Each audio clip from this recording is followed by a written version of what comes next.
Thiruvananthapuram medical college ഹോസ്റ്റലിൽ ഭക്ഷ്യവിഷബാധയെന്ന പരാതി.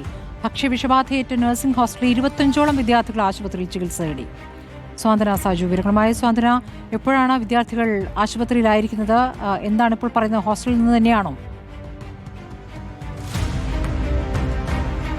സ്മൃതി, Thiruvananthapuram medical കോളേജിലെ നഴ്സിംഗ് ഹോസ്റ്റലിലാണ് ഇപ്പോൾ ഭക്ഷ്യവിഷബാധ ഉണ്ടായിരിക്കുന്നു എന്നുള്ള ഒരു വിവരമാണ് പുറത്തുവരുന്നത്. 25ഓളം വിദ്യാർത്ഥികൾക്കാണ് ഇപ്പോൾ ഭക്ഷ്യവിഷബാധ ഏറ്റിരിക്കുന്നത്. ഇവർക്ക് എല്ലാവർക്കും തന്നെ ഛർദ്ദിലും അതുപോലെ തന്നെ വയറിളക്കവുമാണ് അനുഭവപ്പെടുന്നത്. രാവിലെ മുതൽക്കാണ് ഇവർക്ക് ഇത്തരത്തിൽ ഒരു പ്രശ്നം അനുഭവപ്പെടാൻ തുടങ്ങിയത് എന്നാണ് നമ്മൾ വിദ്യാർത്ഥികളോട് ചോദിച്ചപ്പോൾ മനസ്സിലാക്കുന്നത്. സ്മൃതി, അത് ഇന്നലെ വൈകുന്നേരം കഴിച്ച ഭക്ഷണമാണോ ഇന്ന് രാവിലെ കഴിച്ച ഭക്ഷണത്തിൽ നിന്നാണോ ഇത്തരത്തിലൊരു ഭക്ഷ്യവിഷബാധ ഉണ്ടായിരിക്കുന്നത് എന്നുള്ള കാര്യത്തിൽ വിദ്യാർത്ഥികൾക്കും ഒരു വ്യക്തതയില്ല എന്നുള്ളതാണ്. കാരണം ഇന്നലെ രാത്രി ഇവർക്ക് ചപ്പാത്തിയും അതുപോലെ തന്നെ മീൻകറിയുമാണ് നൽകിയത്. അതിലെ ചപ്പാത്തി പുറത്തുനിന്ന് വാങ്ങിയ ഹാഫ് കുക്ക്ഡ് ചപ്പാത്തിയാണെന്ന് വിദ്യാർത്ഥികൾ തന്നെ പറയുന്നുണ്ട്. ആദ്യമായിട്ടാണ് അത്തരത്തിൽ വിദ്യാർത്ഥികളുടെ ആവശ്യപ്രകാരം തന്നെയാണ് പുറത്തുനിന്ന് അങ്ങനെ ഒരു ചപ്പാത്തി കൊണ്ടുവന്ന വിദ്യാർത്ഥികൾക്ക് വിതരണം ചെയ്യാമെന്ന തീരുമാനമെടുത്തത്. അപ്പോൾ അതിൽ നിന്നാണോ എന്നുള്ള കാര്യം വ്യക്തമല്ല. പക്ഷേ ഇന്നലെ രാത്രി ഭക്ഷണം കഴിക്കാതെ ഇന്ന് രാവിലെ ഭക്ഷണം കഴിച്ച വിദ്യാർത്ഥികൾക്കും ഇത്തരത്തിൽ പ്രശ്നമുണ്ട് എന്നവർ പറയുന്നുണ്ട്. ഇന്ന് രാവിലെ ഇഡലിയും സാമ്പാറുമായിരുന്നു. അപ്പോൾ ഇനി സാമ്പാറിൽ നിന്നാണോ ഇത്തരത്തിലൊരു പ്രശ്നം വന്നത് എന്നുള്ള കാര്യത്തിലും ഒരു വ്യക്തത വന്നിട്ടില്ല. അത് ഇനിയിപ്പോൾ വിദ്യാർത്ഥികളുടെ ഈ പ്രശ്നമുള്ള വിദ്യാർത്ഥികളുടെ സ്റ്റൂൾ അടക്കം പരിശോധിച്ചു കഴിഞ്ഞാൽ മാത്രമേ